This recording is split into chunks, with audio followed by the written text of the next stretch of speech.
Assalamualaikum warahmatullahi wabarakatuh. Selamat pagi, siang, atau malam kepada teman-teman semua.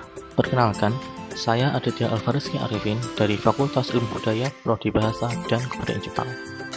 Saya merupakan salah satu mahasiswa peserta KKN Tim 1 Undip tahun 2021. Kuliah kerja nyata atau yang biasa disebut KKN merupakan salah satu mata kuliah wajib yang bertujuan untuk memberikan sebuah pengalaman kepada mahasiswa dalam melakukan pengabdian kepada masyarakat. Pengabdian ini dalam bentuk keterlibatan langsung mahasiswa terhadap masalah-masalah yang dihadapi oleh masyarakat dan turut serta membantu menyelesaikan masalah tersebut. Melihat kondisi Indonesia di masa pandemi COVID-19 ini, di mana kita selalu dihimbau untuk melakukan social distancing, berdampak pada model kegiatan KKN yang digunakan.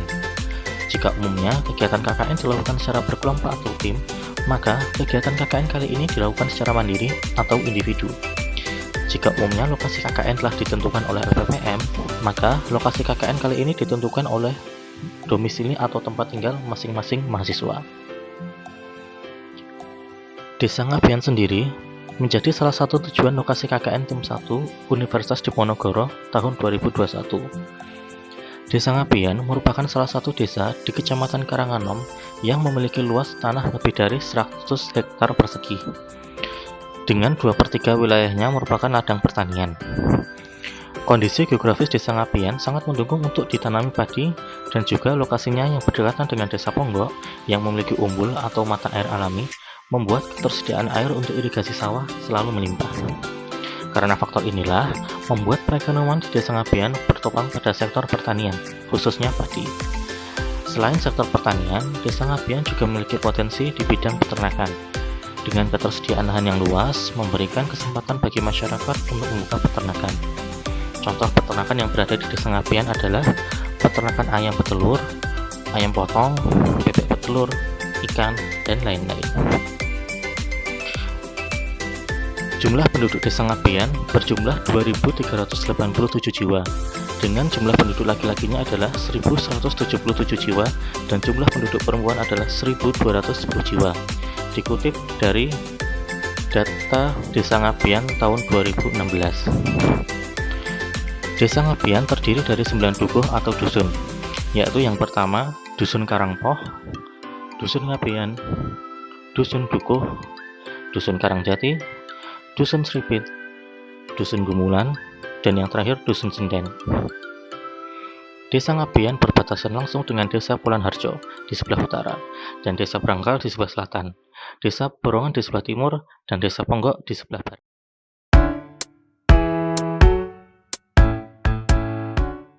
Kegiatan KKN kali ini akan berfokus di salah satu dusun di Desa Ngabean, yaitu Dusun Karangjati. Setelah melakukan survei dan juga berdiskusi dengan pengurus di Dusun Karangjati, saya mendapati adanya 2 permasalahan yang harus segera diselesaikan. Yang pertama, kurangnya kesadaran masyarakat akan pentingnya makan sebagai kebutuhan pokok manusia. Dengan keadaan letih setelah lembur bekerja, masyarakat lebih memilih untuk langsung istirahat daripada makan malam karena dirasa ribet atau kurang praktis.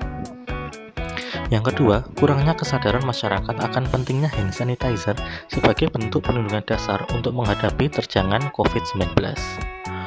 Untuk menyelesaikan 2 permasalahan tersebut, saya membuat 2 program kegiatan. Yang pertama, mengajarkan ibu-ibu PKK Dusun Karangjati cara membuat roti beras sebagai olahan makanan pengganti nasi yang sehat dan praktis. Yang kedua, mengajarkan ibu-ibu PKK Dusun Karangjati bagaimana cara membuat hand sanitizer alami dari lidah buaya sebagai salah satu upaya pencegahan penularan COVID-19. Mari kita masuk kepada program kegiatan yang pertama. Alasan saya memilih program kegiatan ini adalah karena pada masa pandemi COVID-19 ini banyak terjadi pengurangan karyawan pabrik Indonesia. Pengurangan karyawan ini tentunya berdampak langsung kepada jumlah pekerjaan yang harus diselesaikan oleh karyawan yang masih bertahan. Sehingga mau tak mau pihak pabrik harus mengadakan lembur untuk mengejar atau menyelesaikan order yang ada. Masyarakat di Dusun Karangjati sendiri cukup banyak yang bekerja sebagai buruh pabrik, dan dengan sering adanya lembur di masa pandemi ini, membuat masyarakat Dusun Karangjati merasa sangat lelah setelah bekerja, sehingga sesaat sampai rumah lebih memilih untuk langsung istirahat hingga lupa atau memang sengaja untuk tidak makan malam. Beberapa beralasan merasa malas untuk makan nasi setelah pulang karena dirasa ribet atau kurang praktis. Meskipun hal ini terlihat sepele, masalah ini harus segera dibenahi, mengingat makan, terutama nasi, merupakan sumber asupan tertinggi bagi tubuh. Asupan tubuh yang kurang tentunya akan berdampak langsung terhadap imunitas tubuh, dan tubuh dengan imunitas yang rendah tentunya akan sangat rentan tertular virus COVID-19. Karena itulah saya mencoba mengadakan program kegiatan dengan mengajarkan ibu-ibu PKK Dusun Karangjati bagaimana cara membuat roti beras. Sesuai dengan namanya, roti beras merupakan makanan yang berbahan dasar beras. Teknik pengolahannya pun tidaklah sulit, dan bahannya mudah untuk didapatkan. Selain itu, bisa juga ditambahkan topping berupa sayur-sayuran, telur, dan daging, sehingga memiliki kandungan protein dan vitamin yang cukup bagi tubuh. Roti beras juga lebih tahan lama daripada nasi. Umumnya umur nasi adalah 1 hari, sedangkan roti beras dapat bertahan 2 hingga 3 hari tergantung dengan suhu ruangan. Dengan adanya program kegiatan ini, diharapkan mampu memberikan solusi bagi masyarakat Dusun Karangjati untuk memenuhi asupan makanan bagi tubuh di masa-masa sibuk atau lembur seperti sekarang ini, sehingga tetap dapat mempertahankan daya tahan dan imunitas tubuh. Mengingat mayoritas masyarakat Dusun Karangjati bekerja sebagai buruh pabrik yang sering melembur.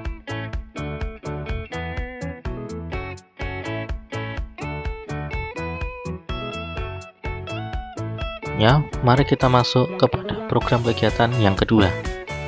Alasan saya memilih program kegiatan ini adalah karena adanya himbauan dari pemerintah untuk menerapkan protokol kesehatan secara intens demi menahan laju penyebaran virus corona.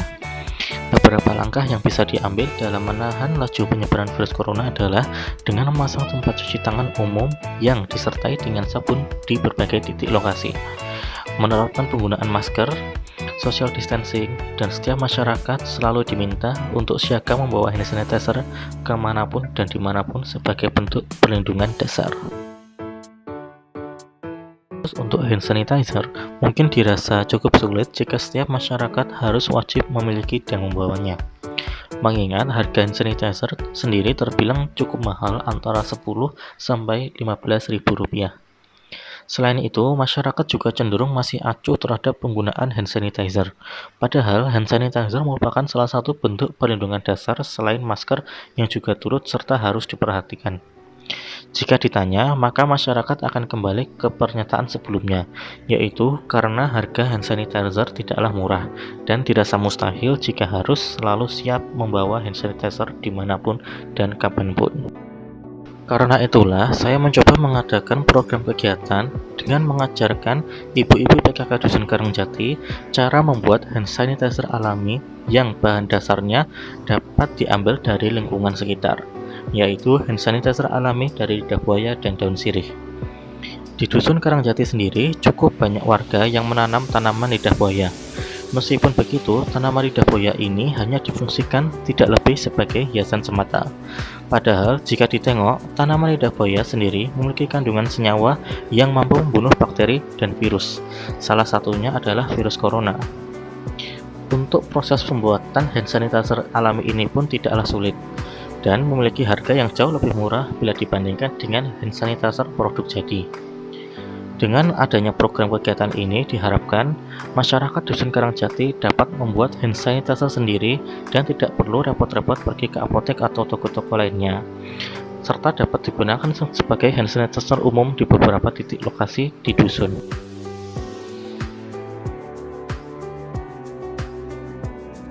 Assalamualaikum warahmatullahi wabarakatuh. Perkenalkan, saya Chandra, warga Karangjati, asli dari Karanganom. Di sini saya mau memberikan testimoni atas KKN yang telah dilakukan oleh Mas Aditya. Selama kegiatan KKN yang dilakukan Mas Aditya selama melalui program 1 dan 2 minggu ini mampu memberikan manfaat dan kontribusi bagi kami warga Karangjati, yang itu juga nanti akan sangat berguna untuk masyarakat di sini di masa depan nanti. Assalamualaikum warahmatullahi wabarakatuh. Demikianlah video profil lokasi KKN Desa Ngapian. Saya mohon maaf yang sebesar-besarnya atas segala kekurangan yang masih terdapat dalam video saya. Terima kasih telah menonton. Wassalamualaikum warahmatullahi wabarakatuh.